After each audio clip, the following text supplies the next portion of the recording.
And Allah subhanahu wa ta'ala gives a challenge in the Quran Majid. Allah subhanahu wa ta'ala challenges in Surah Baqarah, Surah number 2, ayat number 23 and 24. And if you have a doubt that we have revealed this book to our people, then you present a surah like the Quran Majid. You present a surah like the Quran Majid. And call your helpers and your witnesses. Except Allah, if you are true. And if you can't present it. And you can't present it at all. So fear that fire, whose fuel is human and stone, which is prepared for those who deny. Allah subhanahu wa ta'ala gives a challenge to human beings in these two verses. He challenges them. This was the era of Arabic literature. At that time, Arabs were proud of their Arabic language. And they used to think that there is no one better than them in the world.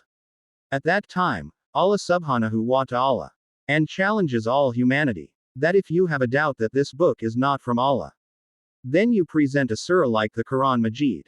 And the smallest surah of the Quran is of 3 verses, only 10 words. Many people tried. Not a single person succeeded. Any person like the Quran could not even present a surah. Thank you so much for watching video. Please like and subscribe my channel.